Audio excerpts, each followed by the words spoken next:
Bonjour Elisa Tovati. Bonjour. Alors c'est la chanteuse que nous rencontrons aujourd'hui. Eh oui. Et oui, à l'occasion de la sortie de l'album Le syndrome de Peter Pan, donc prochainement dans les bacs. Alors est-ce que vous pouvez nous parler de ce beau projet, votre syndrome de Peter Pan? Oh oui, ça c'est un beau projet. C'est un projet qui m'a pris 3 ans. C'est un album que j'ai voulu très personnel. Et je cherchais le début de fil pour dérouler la bobine et pouvoir vraiment avoir quelque chose le plus proche de ce que je suis en ce moment. Et la naissance de mon fils est arrivée et tout d'un coup j'ai réalisé que quand un enfant arrive, on repense à ses rêves d'enfance, on se replonge dans son enfance alors que je l'ai quitté très vite parce que j'ai commencé ce métier très tôt. Donc en fait tout l'album, la plupart des chansons a une thématique sur l'enfance, un champ lexical sur l'enfance. Avec le syndrome de Peter Pan, ex-princesse, la femme du magicien, Barbapapa. Excellent ex-princesse. Ah, merci. On est toutes des ex-princesses. Tout à fait, on s'y reconnaît très bien. Donc ça, c'était un peu le fil conducteur pour les textes. Et puis pour les musiques, même si ça ne se voit pas avec mes couleurs de cheveux chocolat, mes grands-parents sont ashkénazes, slaves. Et j'avais envie aussi que plane comme ça dans l'album une âme un peu slave et des instruments de musique qu'on n'a pas l'habitude de retrouver. Comme des violons, des accordéons, des xylophones, des glockenspiel. Donc voilà, ça c'est le fil conducteur de l'album. Puis après il y a des chansons plus pop, et puis il y a des chansons donc axées sur le passé, sur le présent et puis sur le futur. Alors justement, on va parler un petit peu du syndrome de Peter Pan, parce qu'on l'entend, on commence à bien l'entendre et c'est toujours super agréable, très entraînant.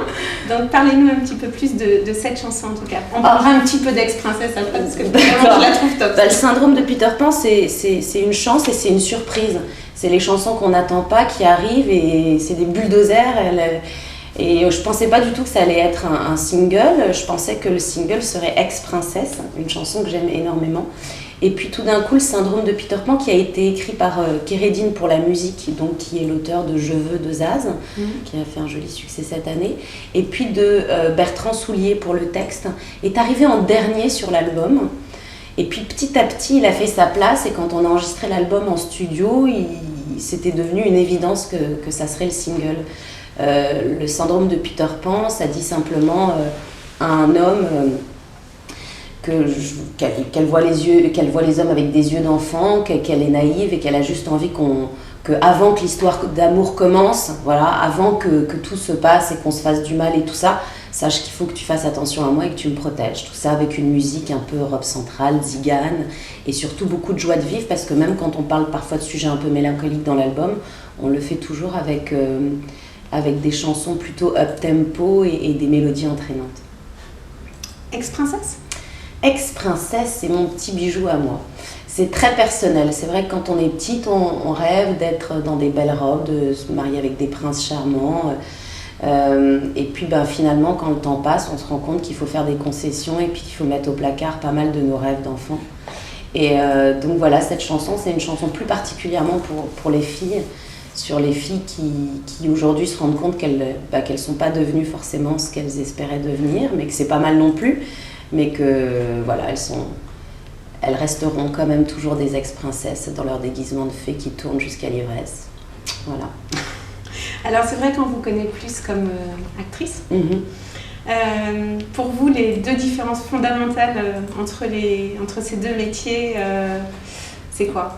La prise de risque n'est pas la même. Quand on est comédienne, il faut vraiment essayer de se glisser dans un personnage d'une façon la plus juste possible et de prendre tout d'un coup le costume d'un autre et qu'on ait l'impression que c'est le sien. Et puis quand on est chanteuse, au contraire, il faut essayer d'enlever tous ces costumes et tous ces masques et d'être le plus pur et le plus proche de ce qu'on est dans la vie face au public pour évidemment... avoir des choses le plus personnelles possible à présenter. Donc j'aime bien les deux, moi j'aime bien mélanger les deux, je suis un peu schizophrène. De temps en temps je trouve ça chouette de passer pour une autre, de jouer une infirmière, une pute, un docteur, une femme au foyer, et puis je trouve ça très intéressant d'enfin pouvoir se présenter comme on est avec des chansons face à un public, voilà. Mais bon, on est tous des artistes, donc c'est juste deux branches différentes. Et si vous deviez choisir? Ah, difficile. Bon, ça dépend. En ce moment, je dirais chanteuse parce que voilà, je suis dans l'album et dans l'excitation et que je trouve ça génial et que ça m'apporte beaucoup de bonheur. Et puis de temps en temps, quand je suis en plein tournage de film, je me dis, mais moi, si j'avais à choisir, je resterais comédienne. C'est tellement fantastique tout ce qu'on vit en tant que comédienne. Je pense que j'aurais pas à choisir tout de suite. Donc tant que je peux continuer à faire les deux, puisque je dis tout le temps, c'est que quand on est comédienne, on tourne 2 films par an. Moi, je suis une fille qui adore bosser. Et 60 jours sur 360 de travail, ça ne me suffit pas. Donc le reste du temps, je continuerai à créer, à faire de la musique, à chanter. Voilà. Ah bah très bien, super. Comme ça, on continuera à vous voir et à vous entendre. Merci. Alors, si vous aviez un petit mot à dire à nos internautes, qu'est-ce que vous leur diriez, votre message? Oh, qu'est-ce que je leur dirais?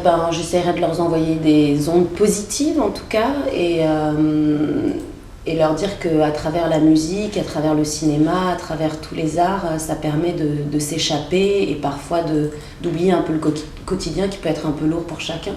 Donc continuer à aimer la culture, à écouter de la musique, à aller voir des spectacles, à aller au cinéma. Parce que finalement c'est à côté de la maison et que ça fait passer des bons moments et que ça permet de s'évader et c'est bon de s'évader. Et si vous deviez vous inscrire sur Confidentiel, quel pseudo choisiriez-vous? Zazou.